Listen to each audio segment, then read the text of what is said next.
So that's the Dale again. That's the first thing, is the question of, you start seeing that when these things come up, when you don't have, like I told that story when I went into this one time so deep, and I was in the shower, a nervous tick, and my ego was saying, "What are you going to do? What are you going to do? What are you going to do? What are you going to do?" And I didn't even see that it was a nervous tick that I was saying back to it because I had nothing else to say.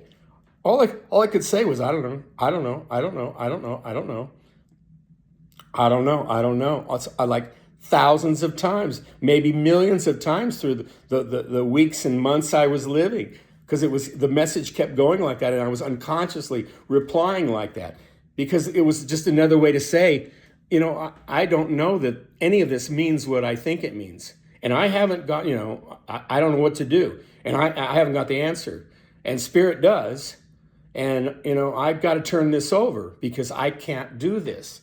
I mean, if I do it, I'm just going to be a slave to it till I die. And then when I die, then I'll let it go. And I'll say, like Einstein, I'll say, damn, why was I so serious? Why did I put so much work in this nonsense? It was just a theme park. It was just on stage. It was just a production that was designed to go somewhere. And I just got totally enmeshed in it, didn't I?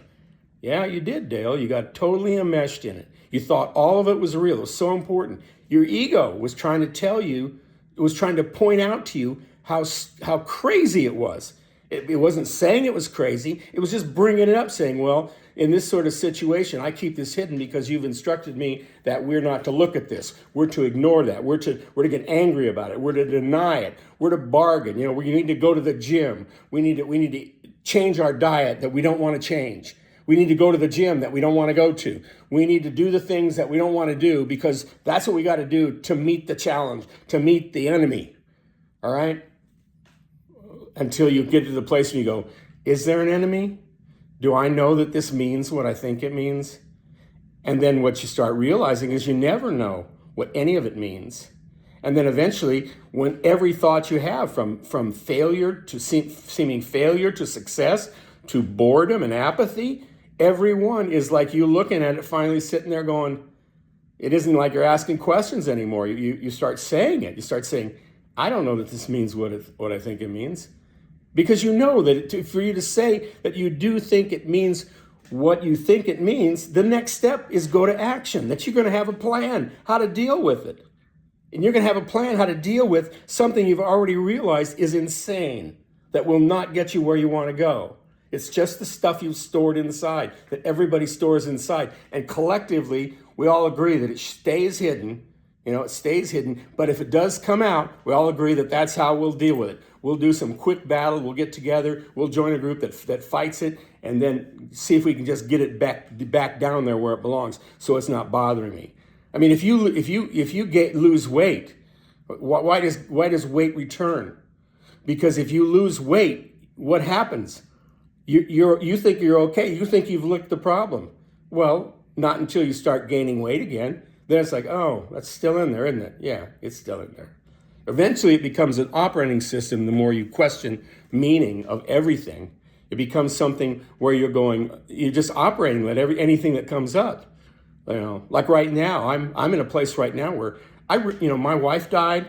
My 14-year journey with her, including 7 years at the front of the battle, while she slowly had everything about her body was being taken away, carved off, amputated. Everything about her, she was so strong, and she fought like a warrior. And I was her lieutenant, through it all. Got to be like, even nurses and doctors would say, "Do you have medical training? Because you're really knowledgeable." I'm going, I'm on point.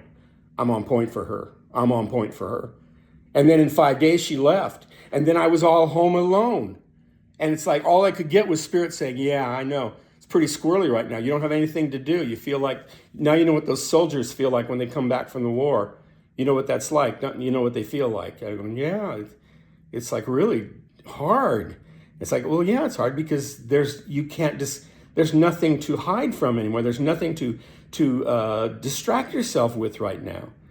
And that's what this is the Course is something new. So I had to really ask myself when I'm feeling squirrely and lonely and all that stuff to say, well, do I know that that's true, that I'm lonely? you know, and as I asked that question, I didn't even have to ask the question. I'd say, because I was already to the point where I'm going, I know that that's not true. So what does it mean? Well, it means that something else is emerging. Well, isn't that sweet? Think about this. If you're going to come out of a hostile universe into a friendly, miraculous one, do you think you're going to see that coming since you haven't been living in it? Since you haven't been aware of it, you haven't been aware of living amongst miracles, about complete friendliness, about God completely providing for you? Do you think that you can expect to know what that's like? Of course you can't. You can trust in it, but the best you can say is, you know, I'm willing to experience it. I have no idea what it's going to look like, but I am really on board for you know, I'm on board. That's for me. That's for me. Yeah, I don't know if I'm going to do another one or not, but I'll try.